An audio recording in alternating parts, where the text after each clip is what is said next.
Hello everyone, and thank you for watching my presentation. This is a continuation of a gift I'm building for my son for completing his master's. A quick recap, I designed a 3D hull in Fusion 360 based on plans of the replica ship in Bonavista, Newfoundland, but I peppered it with details from the replica Matthew in Bristol. I then printed a fairly detailed hull on my resin printer. I then started adding bits of wood, styrene, some thread, a bit of paint, and this is the model. Just 15 centimeters from stem to stern, pretty small.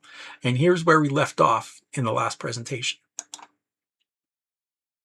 The main deck looked rather unadorned to me, so I obviously had to punish myself by installing capstan bars. I ended up using a pin vise to drill holes for the sockets. Because this model is so small, I could only manage 2 holes through the capstan and then glued in cut-off insect pins, spring steel. Something I had originally planned to do but forgot was to create holes in the channels for rigging the shrouds. I did not have confidence in my ability to drill 6 small holes equally spaced and properly positioned on these small channels. But the nice thing about digital designs is that I could use the existing 3D hull to electronically cut a perfectly fitted jig and then print it out. And I only had to design the starboard side and just make a mirror image copy for the port. I was pretty happy with the result. Here you can see the holes I drilled into the channel. Now, I had debated about adding plank lines to this small model. These could have been printed into the hull itself, but I decided not to. After painting, I realized that I should try to add them in, and after a few practice attempts on a prototype hull I had kicking around, I ended up drawing faint lines with a mechanical pencil and a chopped up gift card for a straight edge. Matte varnish was applied to prevent the lead from smudging.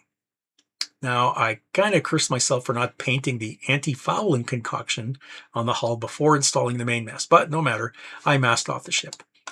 I still wasn't sure if I would hand paint or airbrush at this stage. I ended up doing the first coat by hand, but I didn't particularly like the color when dry, so a lighter color was applied using an airbrush.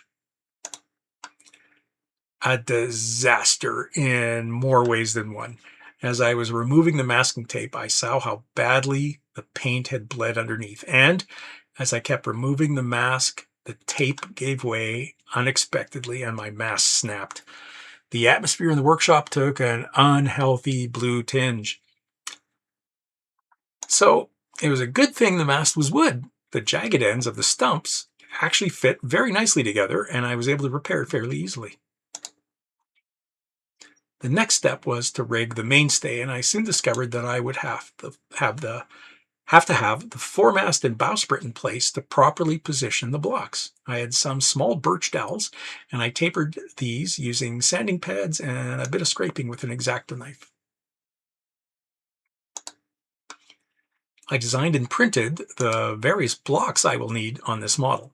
Here, I'm threading the largest of these blocks, the dead eyes on the mainstay, using my favorite tool, a beading needle. Now, stage 1 of the process was running the upper part of the stay. I had to drill holes through the foredeck to add gammoning to the bowsprit, and then I rigged the lower block and lanyards. The mizzen, yards, and topmast were made from wood dowels that I first ran through a jeweler's draw plate and then tapered afterwards.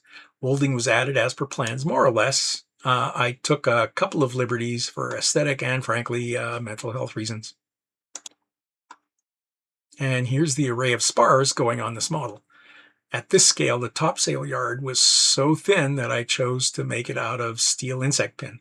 The second smallest, the bowsprit yard, is actually made up of 2 bullnose styrene pieces glued together.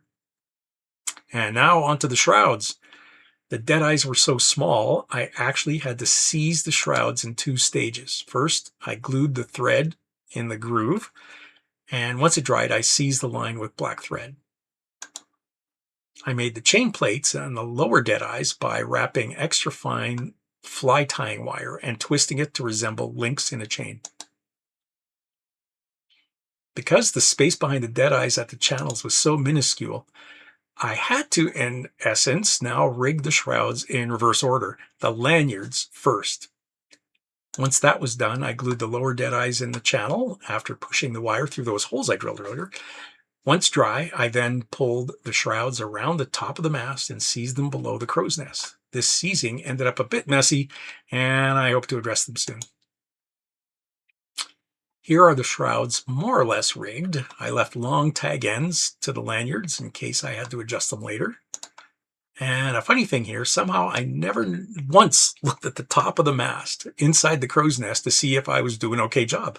It was a big relief when, after everything was done, I looked in and everything looked fine. A little bit more about the blocks, just to give you an idea of scale. Here's a photo of the different blocks I printed alongside some sesame seeds. An absolutely true story here. Of course, a block, just one, pinged off my tweezers, and I thought I would practice some cursing and try to find it on the floor. I scrambled around a bit and triumphantly came up with a sesame seed. And these blocks are functional. I hope to run rigging through them. Unfortunately, I found out that some of the holes were clogged, likely with resin that didn't wash out properly. So I had to ream some of them with the smallest gauge drill bit I had. To secure the thread, I would pull an excess through the block, add a tiny drop of CA, then back pull it into the block. I had a second thread pulled through the perpendicular hole to act as a pipe cleaner so that hole wouldn't clog with CA and mess up the running rigging that would come later. Here, I've started on lift blocks for the main yard. The plans show the chains attached to the hull with rectangular iron plates. To cut small pieces off of styrene strips that I had to a consistent size, I pulled out my jeweler's wire cutting jig. They were added to the model with CA glue. I made a couple of stretchers from painted insect pins. To install them, I prepped a couple of lassos on the shrouds with 8/0 beige thread. I developed this approach after practicing on the starboard side, which, by the way, doesn't exist. There is no starboard side. Don't bother looking. After tying the knots tight, I put a drop of dilute weld bond glue to keep them in place. And this is how the model looks at the time of this recording. Thank you for watching. Any questions?